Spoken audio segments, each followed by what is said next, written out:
That's the one thing about our audience. They always want a new guy to break through the glass ceiling. All you have to do is just be real. Allow me to reintroduce myself. I am the jabroni-beating, pie-eating, trailblazing, eyebrow-raising, talking is done, you're out of your class, no sleep till Brooklyn, The Rock whips your ass. Woo! I wish you and King would quit talking. All right, welcome to Around the Ring, episode 89. It is WrestleMania Sunday, April 2nd, 2017. I'm one half of your host, Dave Brown, and joining us from the sunny state of Florida, Floyd Johnson Jr. How you doing, sir?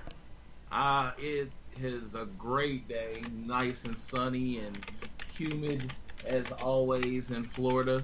Just enjoying some time before I make that trek to Mecca.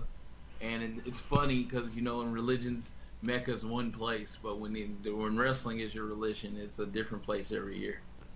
That is true. That is very, very true. So, now, before we get into our predictions, and we're actually going to do a full review of NXT TakeOver and WrestleMania tomorrow on our YouTube channel. So make sure you head over there, youtube.com/AroundTheRingOK. Click that subscribe button so you will be the first to know when that hits. But you have been all over Access. You've been doing all sorts of cool stuff. What has your WrestleMania week so far been like? All right, so Thursday... that was the start of the week. Thursday, WrestleMania week started at 4 a.m. I showed up at the Orange County Convention Center for Becky Lynch's signing, which is at 1 p.m. In a rare feat, I was the first one in the building. So much so that the security people had no idea what to do or where to start the line. Nice. So I literally just stood somewhere and said, this is where this line started. And then other people have come through. We met some guys. I met a guy named Adam and a guy named Nate from Nebraska. They're now part of our Facebook group, The Club. And we talked and chopped it up. And just everybody, you know, it's fun getting everybody's different WrestleMania experiences. It's like everybody, even fans, everyone is searching for and looking for the WrestleMania moment. Oh, well, good. Very nice. So I met Becky. I wasn't the first to meet Becky. Steve and Glenn are both a part of the club. They came in front of me, and Glenn does a really good cosplay of Becky, so I let her go first, and she ended up on WWE.com. And yesterday, Steve took a picture with Charlotte, and they ended up on WWE.com. So he's on the front page right now. If you happen to listen to our show today, you go to the front page of WWE.com. You should still see Steve posing, showing his guns with Charlotte. It was just an awesome moment yesterday. What else happened Thursday? After that, we went to Access, and I did the first session of Access. I wish I could break down who I got in which session, but like I was telling Dave before we got on here, I met over 30 wrestlers. I can just say the highlights were, for me, The Revival, American Alpha, Kevin Owens, and Samoa Joe, and Pete Dunne. I have to throw that out there because I may, in one day, have met every part of what's supposed to be Triple H's new evolution. So I thought that was kind of cool. Nice. Very good, very good. So did Becky remember you? Because this is like your, 18th time meeting her? Yes. Steve, I'll shout him out. He was at 11. I was at 6. And she remembers, she always says, great seeing you again. And it's awesome. And she's so nice. And she's just got she's just the most genuine person. Because I've met her 6 times. And her personality is always the same. It is always, that's just who she is. She's just always smiling and just happy to be there. And she's just amazed that you're coming out to see her. That's awesome. That is so cool. Excellent. Now, have you gone to any non-WWE events or non-WWE shows? I went to WrestleCon, and this is my bad story. I did not realize on WrestleCon, if you did not pre-purchase your ticket, you literally have to wait an hour after the show starts to get in line to buy your ticket. So Ew. scheduling conflicts, me beating Bailey, caused me to not go to WrestleCon this year. I am not very happy about it, but it is what it is. It's funny. I say this all the time. I feel like these, like WrestleCon or whatever, should start tapping into the Monday market, because a lot of people stay through Monday until Tuesday to try to go to Raw. Yeah, I tell you what, it was. I was listening to another podcast, and they were previewing everything that was going on starting on like Wednesday, and it's obnoxious the amount of wrestling stuff that was happening. It's been just going on this last week, and it goes all the way through this coming Wednesday, the final event being the NXT tapings. Yeah. So yeah, it's just amazing, and I at some point I wouldn't mind maybe watching the Evolved ones. I know I'd really like to watch the Ring of Honor show from last night, but I haven't had a chance to do that. Shoot, I'm not even done watching TakeOver.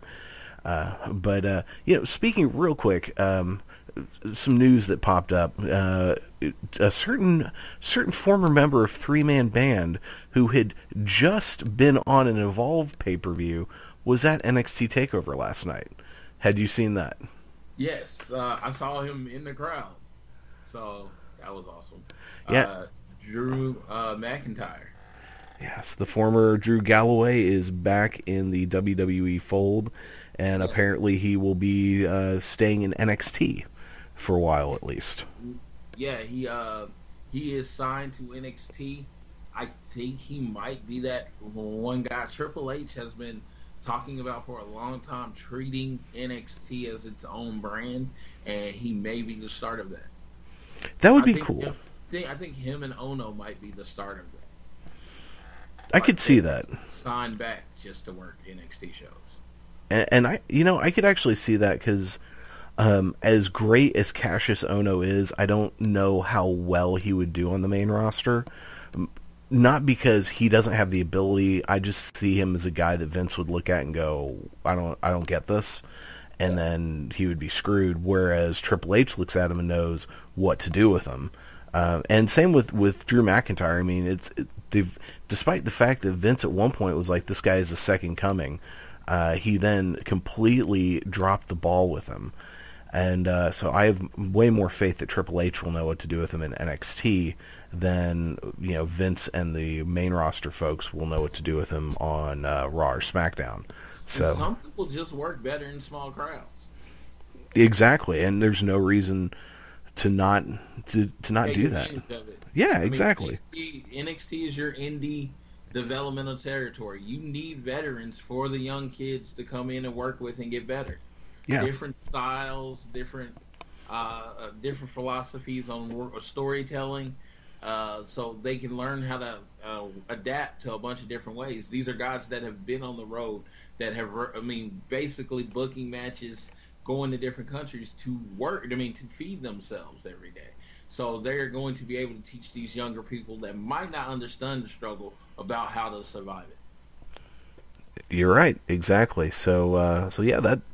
And we'll talk more about NXT TakeOver tomorrow on the YouTube channel. Let's go ahead and jump into WrestleMania 33, one of the biggest WrestleManias just as far as the number of matches. I think there are 14 some odd matches on this bad boy.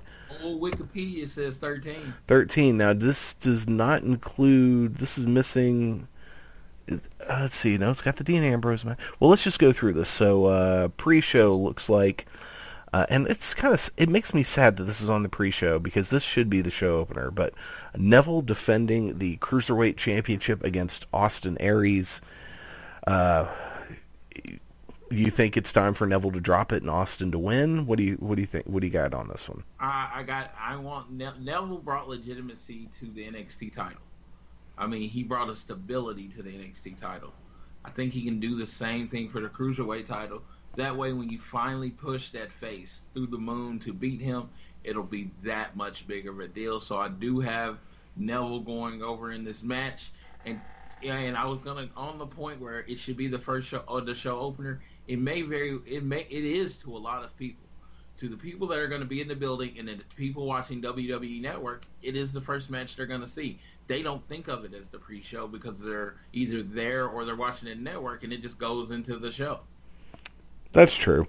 That's true. Just sometimes on the network, the pre-show will be, you have all the yappity-yappity, and then, oh, hey, here's a match, and then more yappity-yappity, and then, oh, here's another match, and then, ooh, pyro, and that's kind of how that goes. But so yeah, I think you're right. I think Neville's going to retain. It's going to be a really good match. He's probably going to do it through nefarious means so that they can continue the feud. Because also you don't want to build up Austin Aries just to have him job out like a jabron. So the other thing on the pre-show looks like is the Andre the Giant Memorial Battle Royal.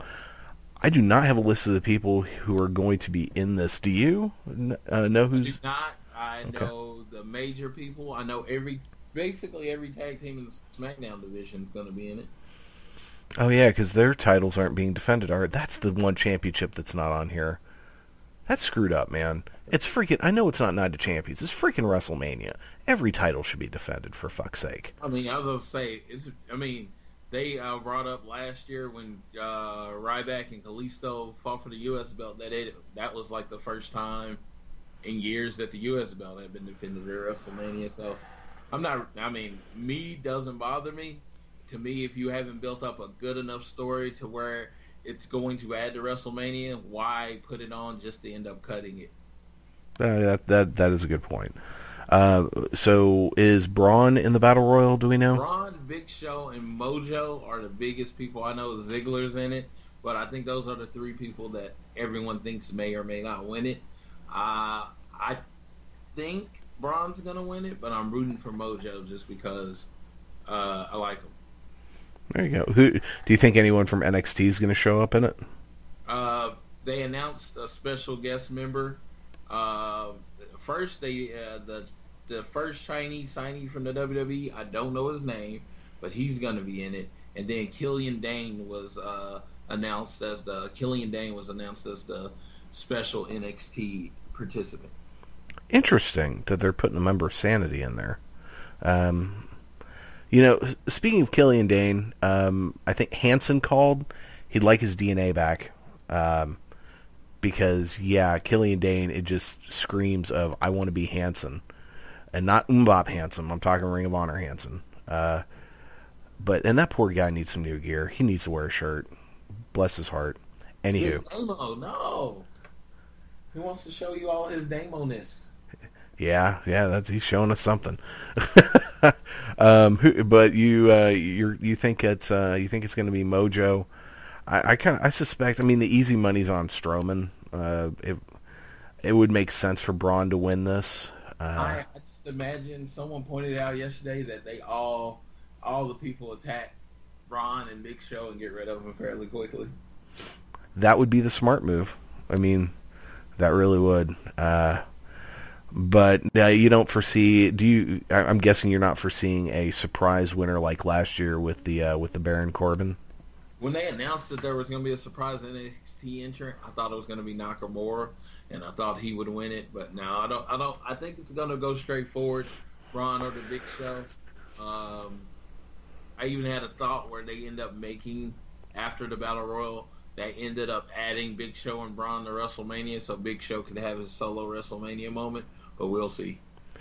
Big Show doesn't need this win, and if this is going to be his last Mania, the perfect way to go out would be for Strowman to pick him up and throw him over the top rope, and to pass that torch of the Giant on to Strowman. But we'll see. All right, so starting at the bottom of this card, we have the six-pack challenge for the WWE SmackDown... Why did I say WWE in that? Jesus. SmackDown Women's Championship. Alexa Bliss defending against Becky Lynch, Natalya, Mickie James, Carmella, and Naomi. Has Naomi officially been announced? Yes. Okay. On SmackDown. She did a run-in, and they announced that she was back, baby. Okay, so I suspect she wins this whole thing. It would have been better if they had kept that a secret, though. Because Orlando would have popped huge for her to come out. But yeah, I wouldn't. I see this being a feel good moment, letting Naomi win, hometown girl. But then again, they have a real tendency to have people lose in their hometown. So, what do you think? I'm going with Naomi. That's been my pick all week, even when she wasn't announced. I figured she's going to be the secret person and win it. I also said if Naomi was still injured, I thought they would bring up Asuka. And you and I were on the same page with that. Yeah. Next up, we have a triple threat ladder match for the Raw Tag Team Championship. Gallows and Anderson defending against Enzo and Cass and Cesaro and Sheamus. This could be fun. And we're all wondering, where's the ladder match? Because at this point, every year, there has to be a ladder match at WrestleMania. And there has to be 6 people in it. Oh, yeah. Huh. I hadn't done that math. But I guess when they brought out the ladders on Monday or the Monday before, whichever Monday it was, I just thought, I was like, yep, it's going to be a ladder match. What do you think? You think this is when Cass and Enzo finally win? Cass and Enzo, they get their moment in Orlando, the home of NXT. 2 NXT boys make good, and that crowd is going to go crazy. And I am anticipating the Raw, because when them as tag team champions, their music hits, yeah, the building's gonna shake. Nice. Then we have Dean Ambrose defending the Intercontinental Championship against Baron Corbin. There haven't been any stipulations for this setup, have there? It's just a straight match? From what I understand, yes. Okay. I thought they might do a street fight with this one. I could see them putting it on Baron Corbin. I don't know. I don't really care that much. But what are your thoughts? To me, it's like you've been doing the job. You've been building him up the way you should have built up Roman, nice and slowly. A lot of days. You build him up nice and slowly. He's had a lot of battles. He's lost some. He's won some. But now he's a legit star. So it's perfect now. I mean, they actually have built him up correctly. True. Yeah, I'll be surprised if he doesn't win. Then we have a match that I think when the rumors of this first came about, everyone was like, oh my God, are you serious? And then as the build to this happened, it's become one of the most anticipated matches of the night. John Cena and Nikki Bella taking on The Miz and Maurice. Have you seen those training videos of The Miz and Maurice punching and then hitting pictures of Cena and Nikki? I have. Oh, that's awesome. A lot of time in line to sit there and look at videos, so it's been hilarious.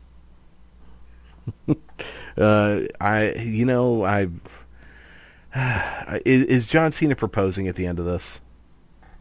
Yes, and I truly believe that it will be the first time that a marriage proposal has been booed. Yeah, probably will. Generally, she said yes leads to cheers. Here, she said yes is going to lead to boos, because not only do you have the massive members of the WWE universe that can't stand these people, but then you have all the women that had fantasies about John Cena, and all the men that had fantasies about Nikki Bella. That bubble kind of pops. That is true. Yeah, I would. Massive booing. My hope is that the Miz and Maurice don't look terrible in this match, and I really hope it doesn't turn into some of the boring encounters that Cena and Miz have had in the past. Also, what would be a nice twist if at the end, they do the proposal, she says yes, if Ziggler came out of nowhere and then super kicked Cena, because he's always had a thing for Nikki, and they could start a feud that way. Yes, that would be amazing. That would. It was kind of glossed over that. It was kind of glossed over that John Cena stole Nikki. Yeah, exactly. All right, next we've got Chris Jericho defending the United States Championship against Kevin Owens. I think it's pretty safe to say Kevin Owens walks out with the belt, and he will at that point have won the Universal Championship, the Intercontinental Championship, and the United States Championship. He is all he needs is a tag team title reign, and he's pretty much a Grand Slam winner or a Triple Crown. He won't. I would just like to let you know it is not a belt. It is a championship. Vince McMahon doesn't like it being called a belt. Yep. I'm just kidding. KO's going over. It's my most anticipated match. It's my favorite match. Chris Jericho, make him look good, damn it. Yep. Please do a better job than he did last year in that match with AJ. But also Jericho's going away for a while, isn't he? He's going on tour or something with Fozzy. Yeah. Okay. They're actually coming through Oklahoma. Oh, interesting. I'll avoid that. Are they not very good?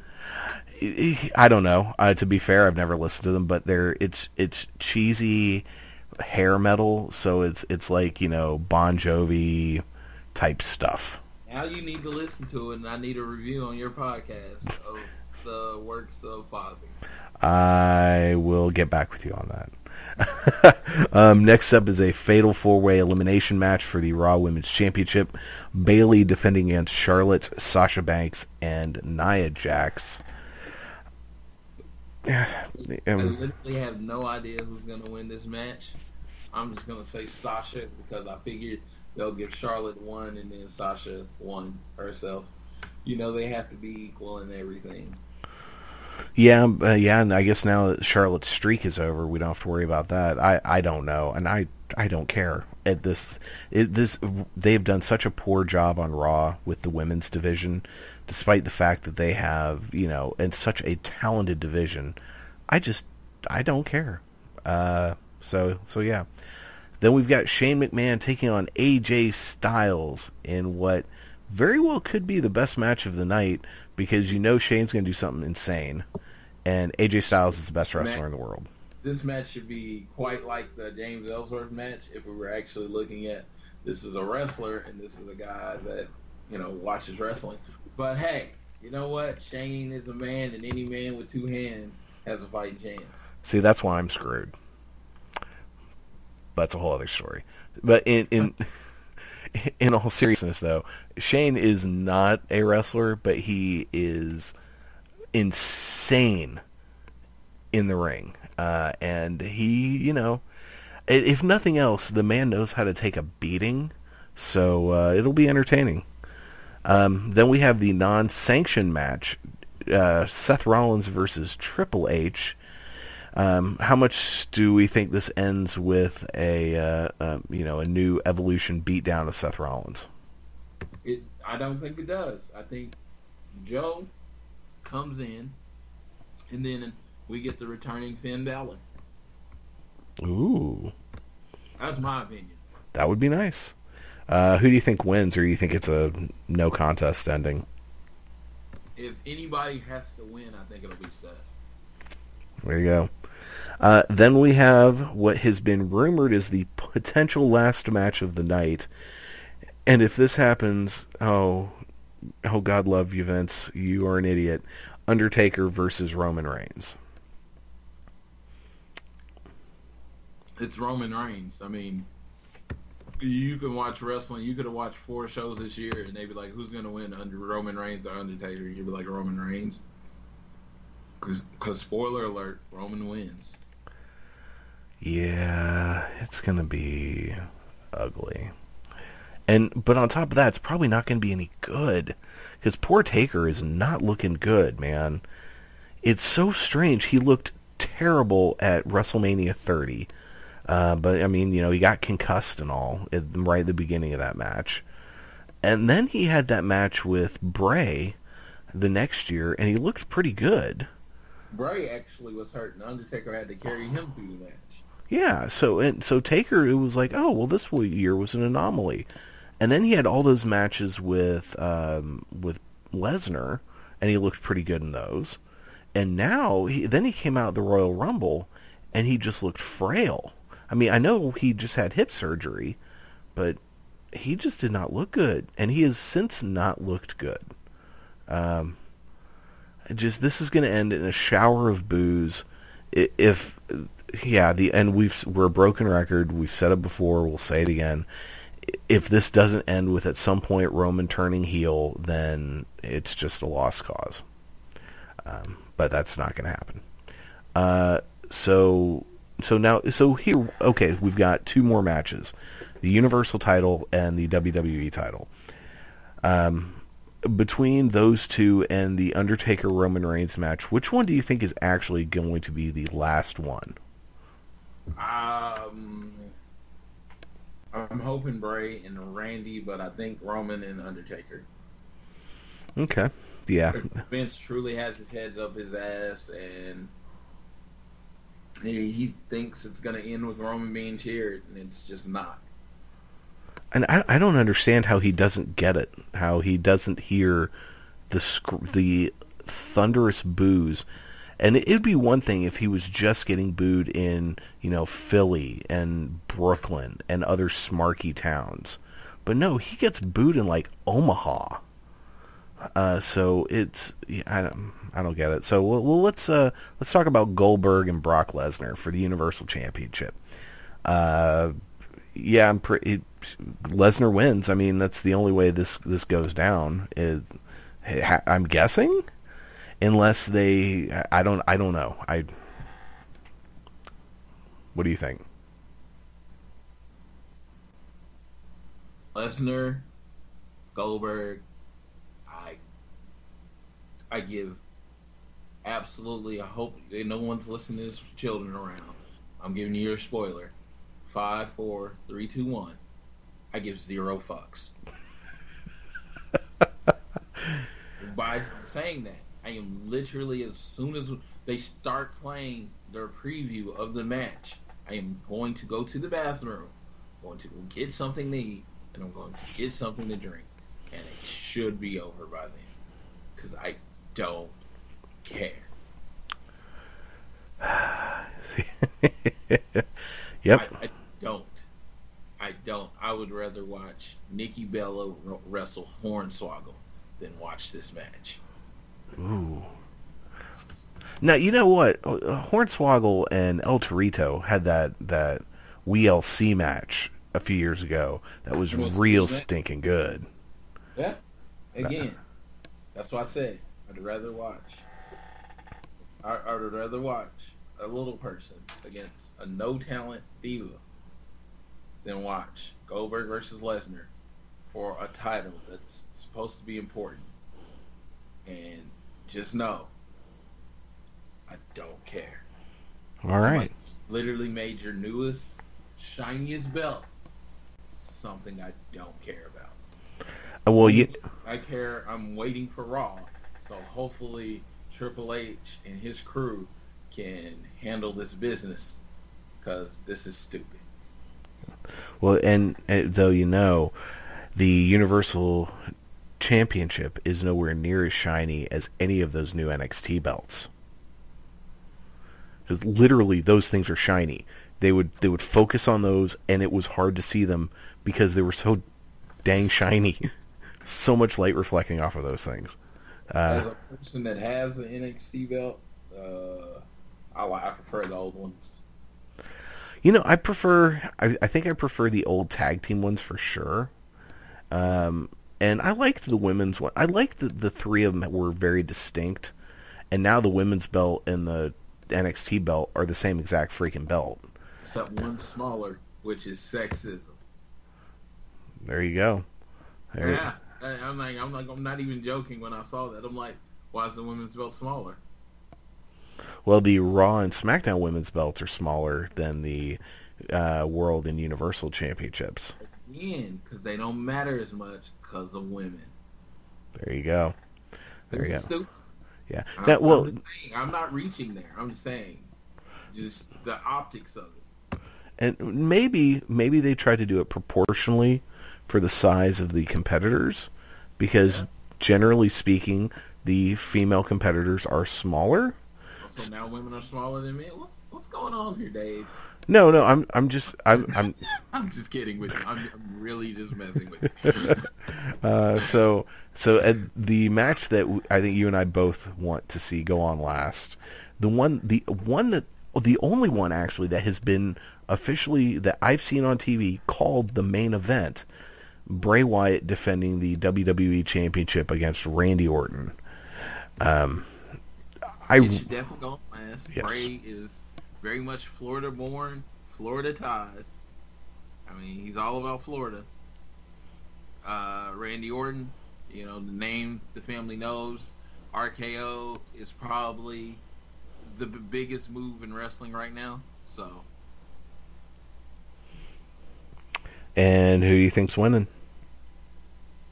I am gonna go with, in a shocker, I truly think Bray goes over. I want Bray to go over. I don't know. I mean, I could see them doing it either way. I think Bray going over is saying this is a new era. It is the bolder decision to go, especially when you've got old guy A versus old guy B for your other title. Let's go with young guy for the new one, for the not new one, for the other belt.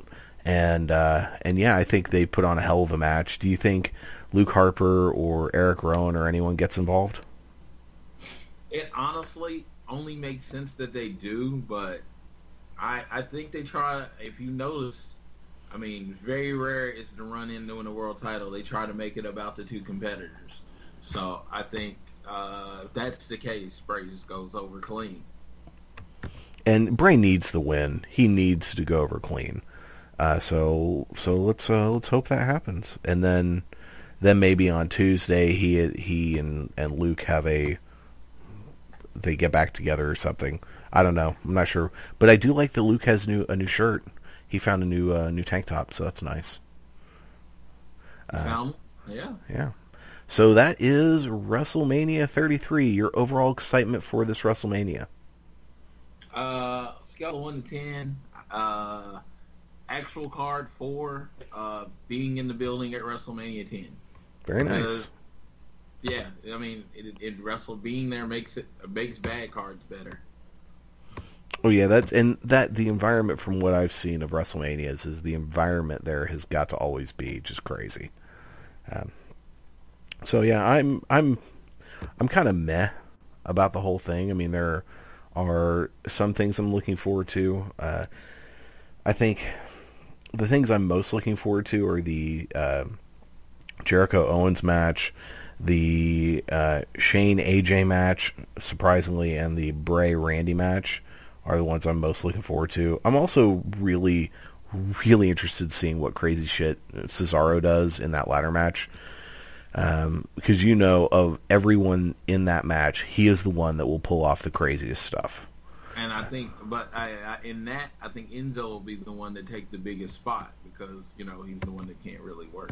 Oh yeah, and he's great at that. He's such a good punching bag, and he's good at flying. He'll do something crazy. Yeah. So that is WrestleMania, which is what comes on in like 3-4 hours, something like that. So get ready, folks. It is we're heading down shortly. It's a whole workday worth of stuff, and so tomorrow we are going to post over on our YouTube channel. We will have a full review of both WrestleMania and NXT TakeOver Orlando. And at that point, do you think you'll have your top 5 WrestleMania matches in mind, or? I think I will. I will be there tomorrow. I am hoping to be pleasantly surprised, and one of these matches tonight jumps into my top 5. That would be nice. I have mine. I've got compiled, and there's it's kind of all over the board. Really, well, actually, no. It's one recent, 2 within 10 years, and then 3 that are real freaking old. So that's it. So that's going to do it for this week. Don't forget, you can follow Floyd Johnson Jr. on Facebook and Twitter at Floyd Johnson Jr. You can follow me on Facebook, Twitter, and Instagram at Oklahoma Lefty. And you can follow the show, more importantly, on Facebook, Twitter, and YouTube at Around the Ring OK. We're done for today. We will be back tomorrow on the YouTube. Floyd's going to head over to that stadium Hope you don't sweat or roast to death. What's the temperature like today in Orlando going to be? It's hot. I know that. I just walked over from the convention center from the last session of Access, and I was sweating like cops were asking me questions. I don't know.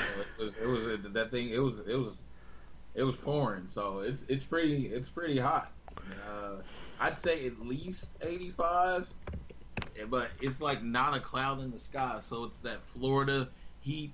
I don't generally say humidity bothers me, but today it was bothering me. And Central Florida heat is no joke. I mean, having lived in Central Florida and in Oklahoma, I will say that the Oklahoma heat is actually worse when Oklahoma heat is full blown and it's 98 and it's 95% humidity. It's a little more oppressive than Central Florida heat, but it's pretty darn close. The thing with Central Florida heat is it's 90 plus degrees 9 months out of the year, so it just never ends. It's awful. Yeah, it is right now. It is 86. It feels like 89, and the high is going to be 90. So yeah, great thing is we'll get a couple hours, and then the sun will go down. We get the end of it. And are your seats in shade at all? My seats are not, but they are good. They're probably the best seats I've had since my first WrestleMania. Sweet. All right. Well, we look forward to hearing a full review from there on the premises. And we're out of here, folks. Have a great WrestleMania Sunday, and we will see you all tomorrow. Take care, guys. You've been listening to Around the Ring on the Spark Radio Network. All you have to do is change your point of view. And Bo Reed. Austin 316 says I just whipped your ass. Bam! Woo! This sucks more than anything that I've ever sucked before. What? It's for charity.